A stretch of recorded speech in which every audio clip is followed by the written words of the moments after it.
Britain's jails are overflowing. More than 86,000 prisoners are currently incarcerated within their walls. For almost all of these prisoners, the aim is rehabilitation and release. But a tiny number are deemed so dangerous and depraved that they will never be freed. This extraordinary group of 47 men and 1 woman includes serial killers, torturers, hired assassins, and psychotic sadists. In some cases, the faces are familiar. Others are better known by the nicknames given to them by the press. But many of them you will never have heard of. This series will shine a light on the dark world of some of these killers.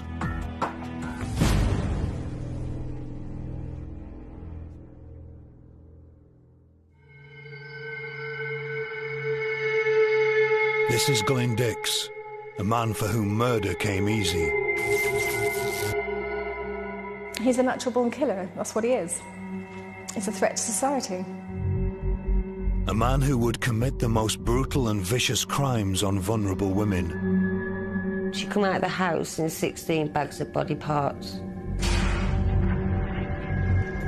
A pathological liar who just couldn't stop killing. I'd said to my wife, I don't believe him, I think he killed that woman. He'll kill again. Let's just hope it's not Hazel. He tried to convince the world he could be a decent human being. He manipulated my mother into a situation that she couldn't easily back out of. She wouldn't have understood what he was capable of. But his sinister secret would finally emerge. That is actually the salute to the devil. It's his devil sign. Through bizarre and disturbing murals painted in his home. We're looking here at the face of madness. It's scary beyond thinking.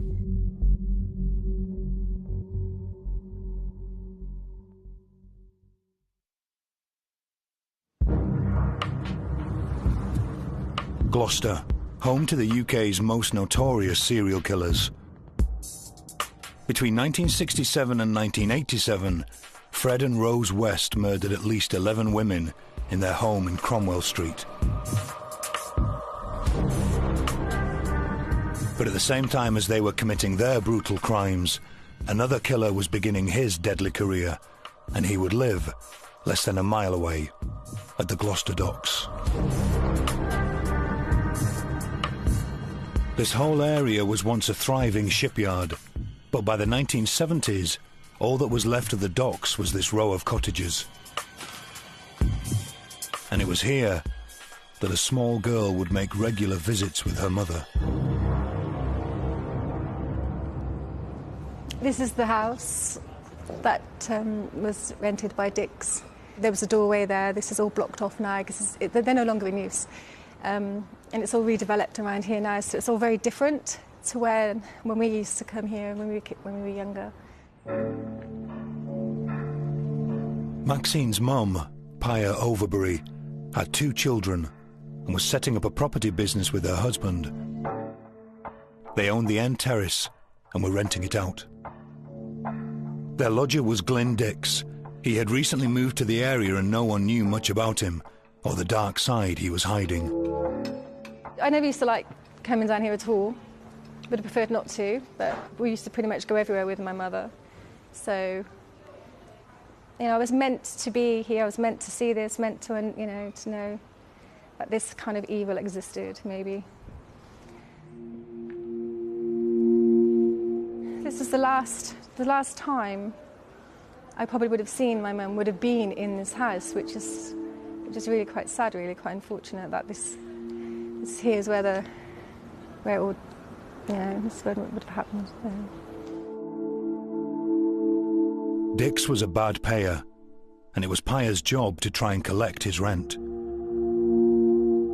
Maxine was just 11 years old at the time, but even at this young age, the alarm bells were ringing.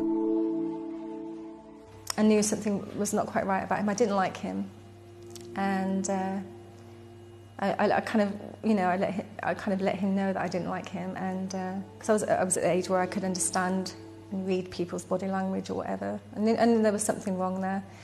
It's almost as though I knew then at that time that something was not quite right, but I didn't know exactly how wrong, you know, the situation was. Months passed, and still Dix refused to pay his rent. He came up with excuse after excuse and was stringing Paya along. But Maxine had a strong intuition and could see through this veneer of respectability.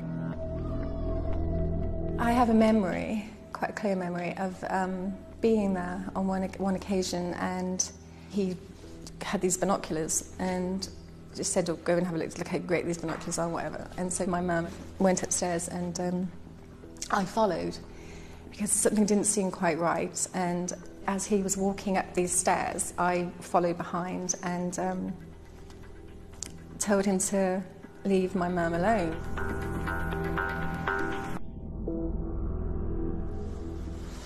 And he kind of turned around and poured this kind of like a lunging, scary face, like a scary face to a child, intimidating, as if to warn me off. Quite hideous, really. That was my memories then, even at that age.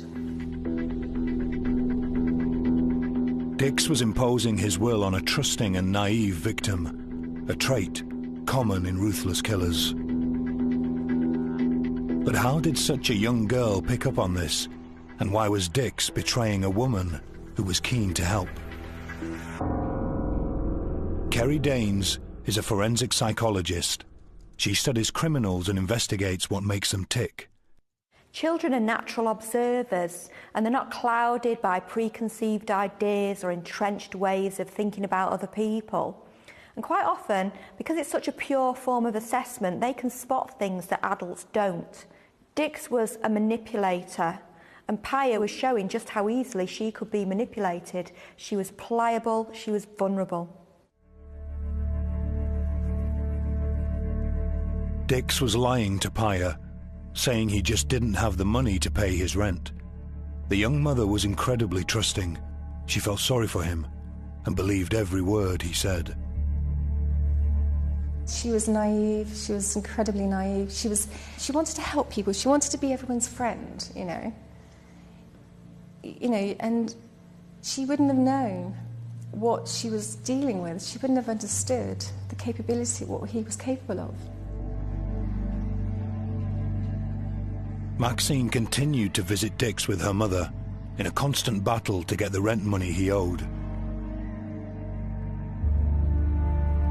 But in October 1979, this youngster's worst fears were to be confirmed. Very often, I was at secondary school, very often at lunchtime I would go and see my mum. She worked in a little shop, and we'd go with my friends, I'd take my friends and we'd go and get cakes and things off my mum for lunch. And she wasn't there on this particular day, which is the 2nd of October. She wasn't there, and I came home from school and she wasn't at home, which was very unusual because she was always home. It was my sister's birthday. My mother had all these plans for the day. She wouldn't have gone anywhere on my sister's birthday. She wouldn't have disappeared on my sister's birthday, no. Paya was reported missing, and her family searched everywhere, desperate to bring her home.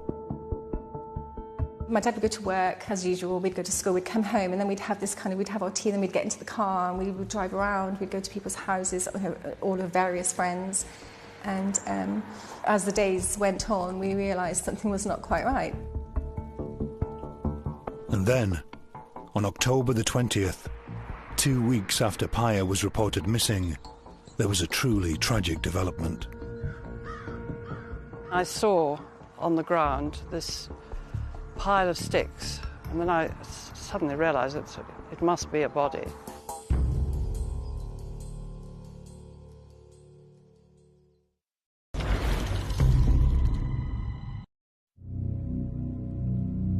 (1979), Gloucester. A mother of two had been reported missing. Despite the family and police scouring the area, Paya Overbury seemed to have vanished. But a local woman was to make a gruesome discovery.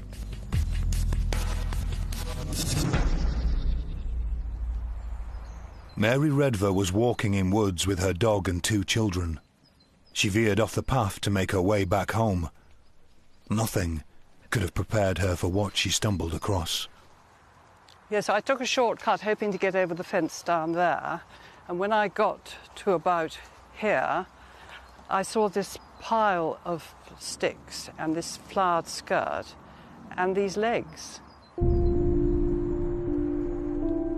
It was quite a shock, I must say, because I thought, well, what else could it be? Anyway, poor thing. Mary realised she had found a dead body that someone had tried to hide beneath the leaves. She was paralysed with fear.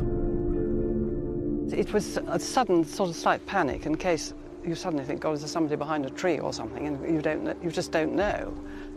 Yes, it was quite frightening, I must say.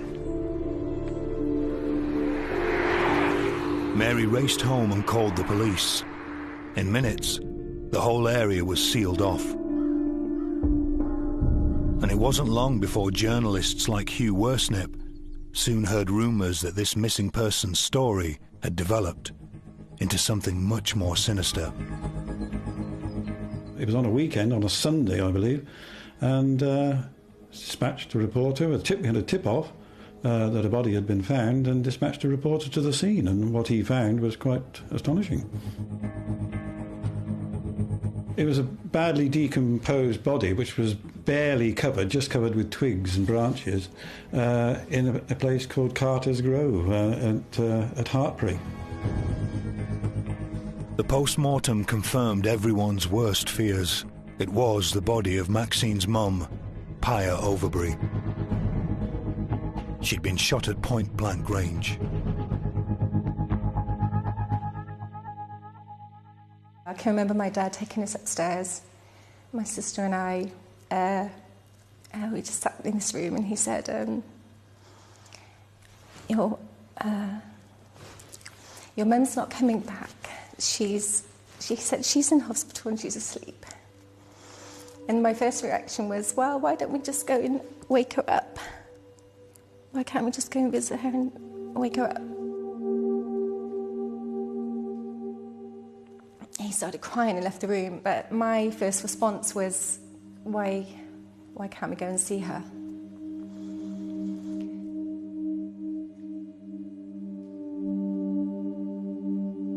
She was really she was lively and happy, and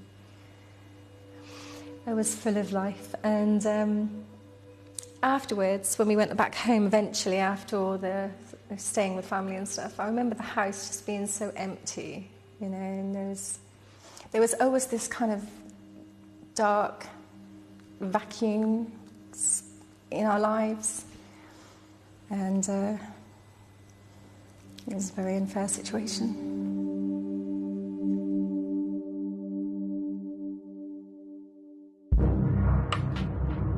Detectives launched a full-scale murder investigation.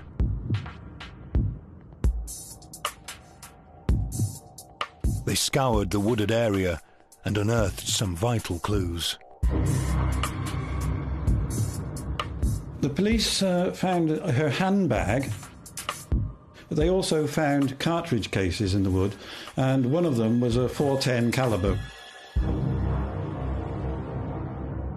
The cartridge was sent off for forensic analysis.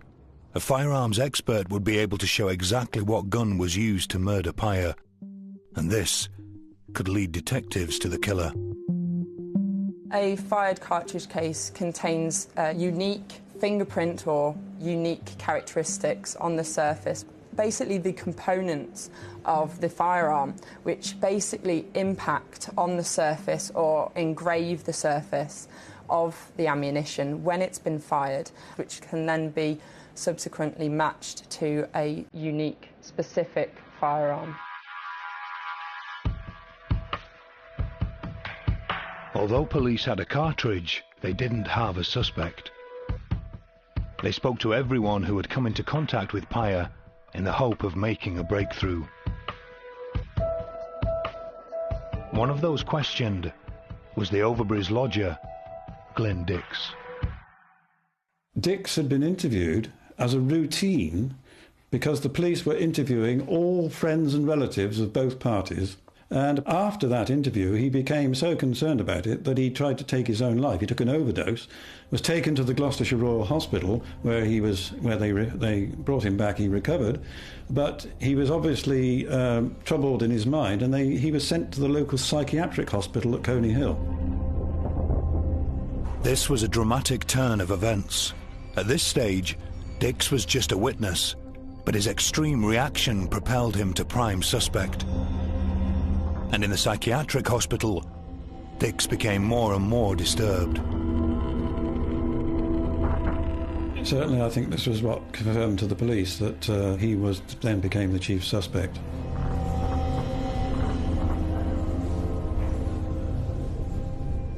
We know that Dix had a schizoaffective disorder, so that's a mental illness that's characterised by extreme changes in mood, but also symptoms that are often seen in schizophrenia, so hearing things, seeing things, having strange beliefs. People who have got schizoaffective disorder will often have flare-ups at times of great stress. Now, Dix was obviously able to mask his symptoms most of the time, but with the stress of the investigation, he was now starting to quite visibly unravel. Though he was now the prime suspect, police still didn't have enough evidence to charge Dix. They needed to find the gun to link him to the crime. Police divers trawled the river, looking for the gun that would link Dix to the crime.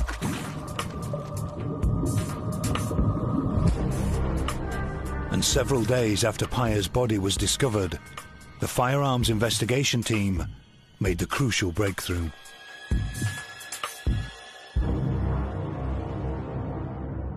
The gun was traced to these two men who were in Hastings and who confessed that they had supplied it to Dix. Dix was interviewed and immediately confessed to being involved. He even took police to where he had dumped the weapon. For Maxine, all her nightmares about the strange man who rented a house from her family came true. I carried a lot of guilt for a while because I thought that if I'd have said something, if I'd have told my dad or told an aunt, told someone that something was wrong, it might have saved her.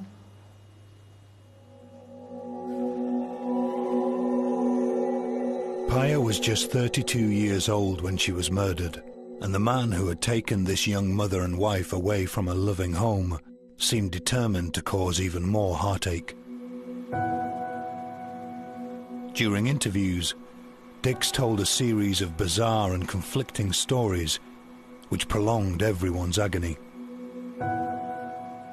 Well, Dix's story, there were several versions of it, but first of all, he blamed two other people for doing the shooting. These were the people that he said that Pia had asked to take out a contract to kill her husband. But then later, he said that he killed her to put her out of her misery because she was having a miserable time in her marriage. So it was extremely difficult for the police to disentangle all these versions. He had no right to say that at all. She loved my dad, and he loved her. So not only did he killed my mother, not only did he do that, he wanted to make sure that he hurt as many people as he could. Yeah.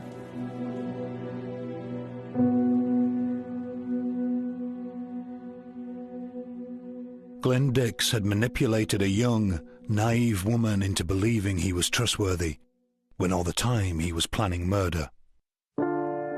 He tore a family apart, and only ever gave baffling reasons.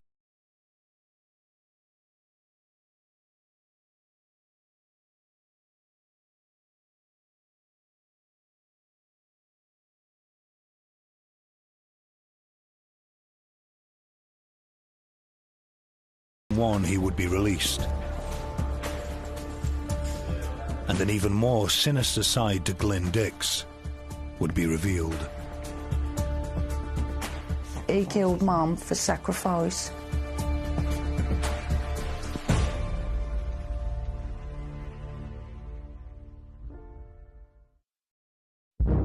In 1997, Glyn Dix was approaching his 18th year in prison for the murder of Pia Overbury. It was then that he met a woman, Hazel, who was visiting a relative serving time for driving offences in the same prison. Dix wooed Hazel. She was soon making regular visits, and a few months later announced she'd fallen in love.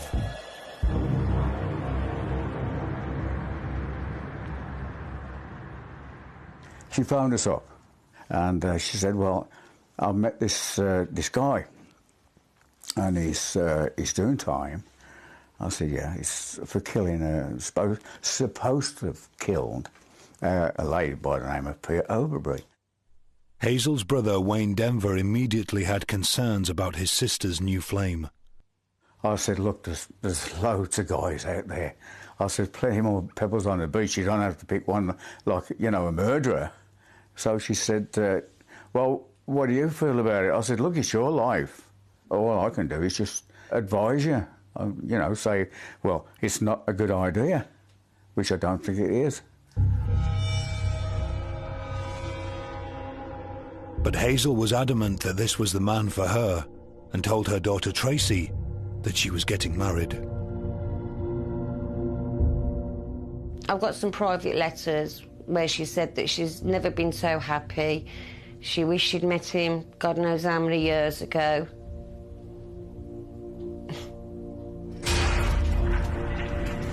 In 1999, Dix was allowed day release, and the rest of the family met the jailbird Hazel was planning to marry.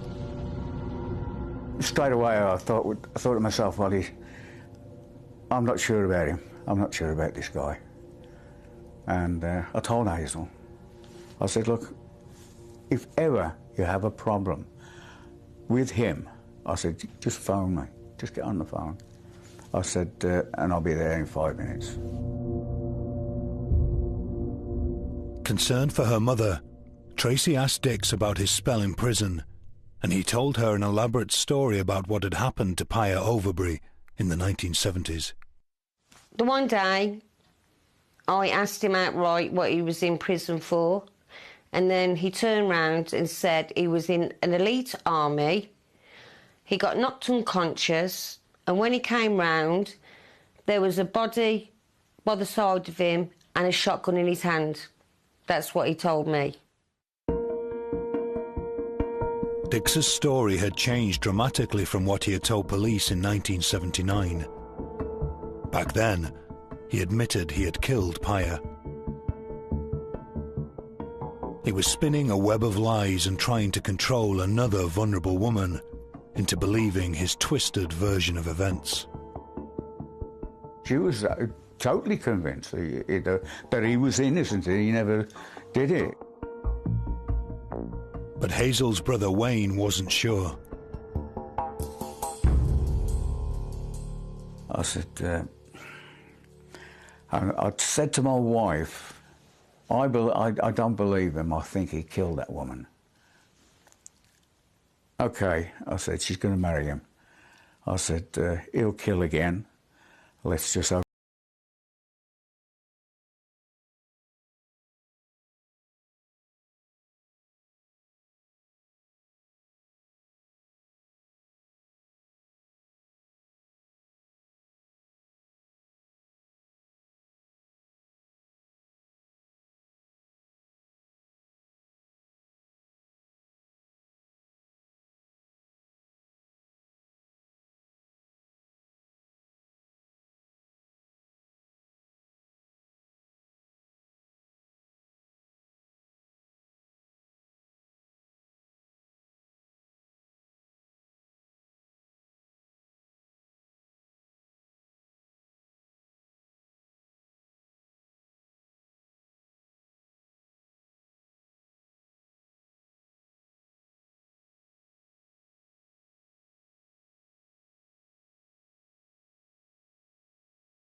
Hazel's other daughter, Jodie, was a guest at the wedding.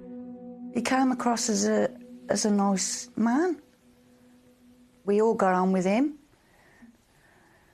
And he was just lovely.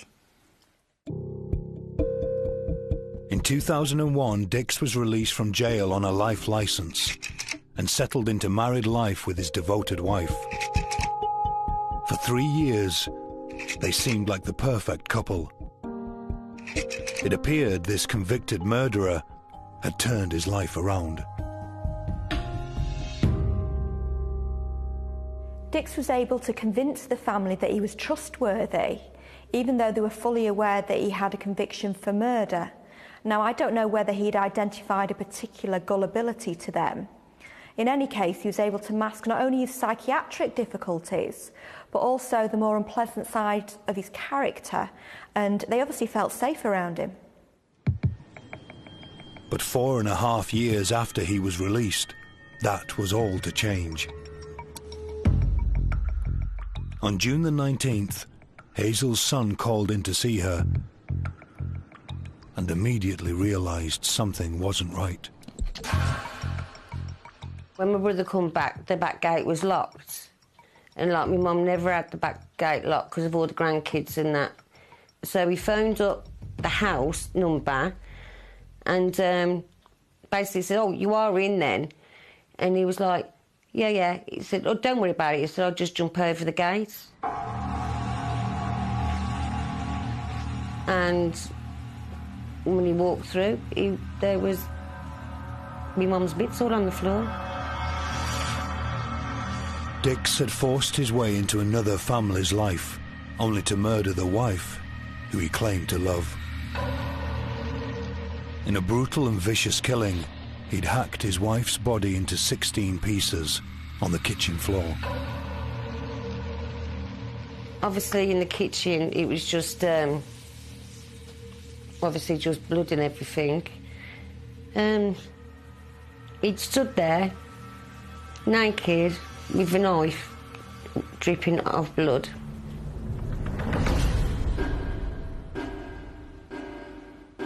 Within minutes, the rest of the family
as if nothing was wrong.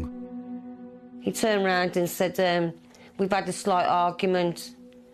Mum wanted to watch the wrestling and he wanted to watch the football, or the other way round." He was just calm.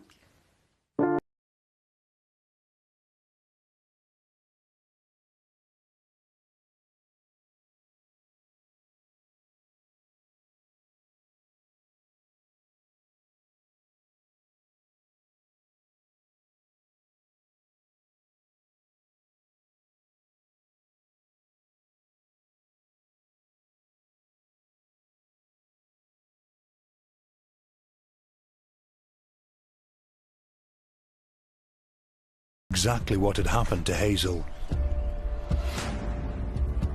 They called on the services of Home Office pathologist Edmund Tapp. I was on call that particular day when the police rang me to say that they'd found a body which had obviously been partly dismembered in this house. And the procedure is just to open the bags in turn and find out what exactly there is in each one. Edmund began to open the bags. Despite working as a pathologist for over 2 decades, he found this case especially shocking. This body had been dissected extensively. Some parts were quite large parts of the body, others were quite small, like the fingers.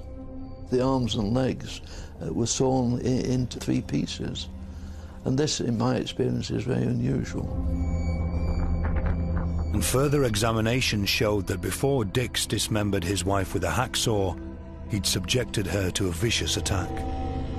It was clear that this lady had been stabbed several times, and in a frenzied kind of way. There was stab wounds in her limbs, in her arms, stab wounds which went through her breast and into her heart. So it was fairly clear that she'd been attacked fairly savagely with a knife. Dix admitted murder and was soon back behind bars. But just as he had tortured Pia Overbury's family with his spiteful lies, he refused to give Hazel's relatives the proper explanation they craved. But the family needed answers, so they started their own investigations. They soon began to realize that his actions stemmed from something a lot deeper than a relationship breakdown. This murder seemed to have all the hallmarks of a macabre, ritualistic killing. You see, we were told that when they went in, there was all candles around in the kitchen. On top of this, Hazel was murdered on the summer solstice, a date historically linked to ritualistic killing. It was sacrifice.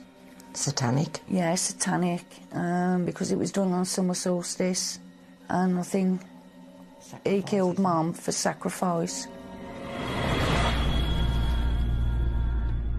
The family was beginning to believe that Dix was hiding a dark fascination with the occult, and their fears were deepened by the discovery of this photograph. In it, Dix is seen displaying a hand gesture closely associated with devil worship. And shockingly, the pathologist's report revealed Dix had removed Hazel's 2 middle fingers, leaving her hand displaying the same satanic symbol. Anybody with any common sense can see that that is actually the salute to the devil. It's a devil sign. And that's what he did to Hazel's hand. He cut the fingers off to make it a permanent salute, if you like, to the devil. This murder and methodical mutilation wasn't wanton violence. It seemed to have had demonic purpose. A killing that seemed to be linked to devil worship, a sacrifice linked to the summer solstice. But could a series of disturbing murals painted in his home show the true extent of Dix's obsession with the occult and reveal a twisted plan that was years in the making? We're looking here at somebody who was answering a call that only took place in his head. It's scary beyond thinking.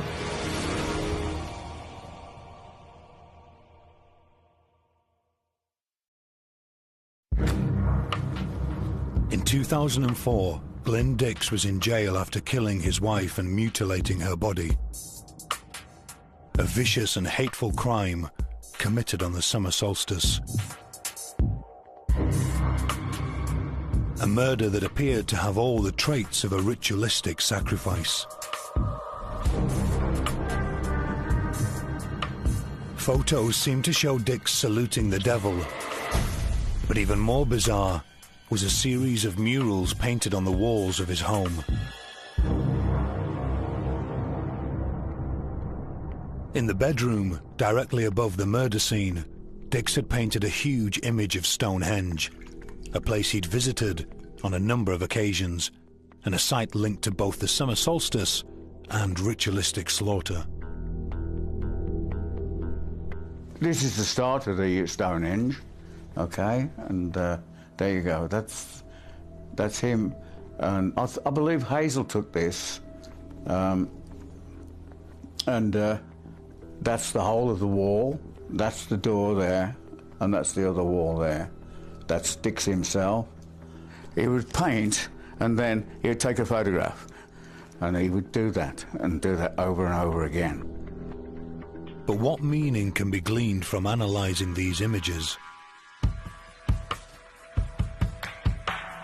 Diane Simpson is a behavioural psychologist and specialises in secret meanings behind handwriting and illustrations. She believes the mural has a deeply disturbing undertone. Paintings tell a lot about their artist. And when I was first shown this, my first thought, it was a stone circle on the lines of Stonehenge, but the sky was dark, but there appears to be a light from within. Slowly, slowly, the picture begins to fill out. If we look closely, here we see figures.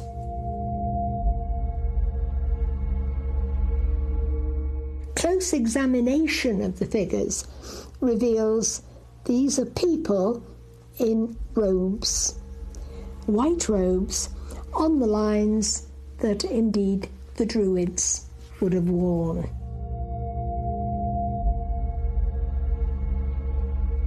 He has decided to paint a scene of ceremony, some sort of ceremony taking place. One kind of ceremony rumoured to have taken place at Stonehenge is human sacrifice.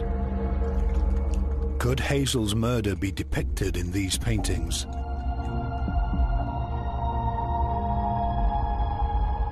The blue fairy appears to be carrying a scythe linked to, of course, death, carrying a scythe.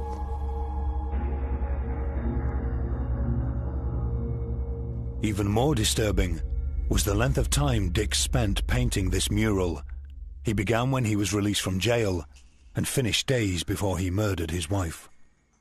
The fact that one man could hold in his mind this progression and maintain it over years, that he'd actually carried out the preparation and then culminating in a ceremonial death.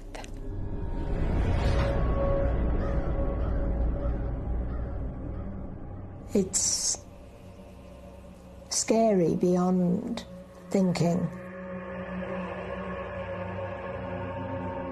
But the Stonehenge mural wasn't the only painting found in the house. In the kitchen, the room where the murder was committed, was this. A ferocious fire-breathing dragon. That dragon was the length of the kitchen wall.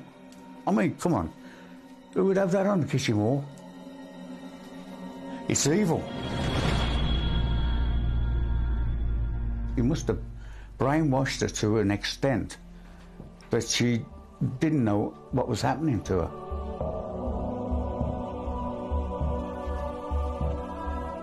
Paintings can be interpreted in many ways, but coupled with a candlelit murder carried out on the summer solstice and the disturbing images of Dix apparently saluting the devil, they take on a deeply macabre meaning. But there was more evidence to come that would reveal just how long Dix had had murder on the mind. The writing on this envelope, found in the house, refers to a verse in the Bible that appears to serve as a template for Dix's sadistic slaughter. Revelations 13, verse 18, the beast out of the sea. He had 10 horns and 7 heads, with 10 crowns on his horns. The verse tells of the beast, or Antichrist, rising from the abyss, and is represented by a dragon. An image that appears to be replicated in the mural Dix painted. The dragon gave the beast his power and his throne and great authority. Not only was there a link to the dragon, there were other references that bore terrifying similarities to the way Dix had operated. The beast was given a mouth to utter proud words and to exercise his authority for 42 months. And from the time he started drawing that dragon to the time he finished drawing it, that was the 42 months that he was out. 42 months, or 3.5 years, is the time from when Dix was released on licence to the day he killed Hazel.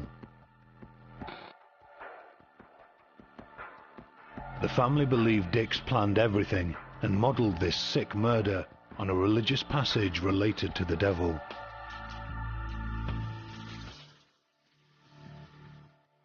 He's thought about it, planned it, for God knows how long. It's undeniable that we have the most powerful case for premeditation I've ever seen.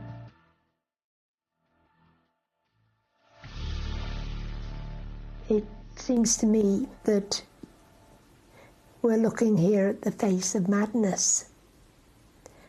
Somebody who was answering a call that only took place in his head, aided and abetted by legend, fantasy. It's a dream come.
Glyn Dix had ripped the hearts out of 2 families, 2 decades apart. But this time, life will mean life. He was given a whole life tariff and sent to a secure mental hospital. He will never be released. Well, I think his actions speak for themselves. I think he shouldn't be allowed in the public domain. He shouldn't be anywhere. He's an evil individual.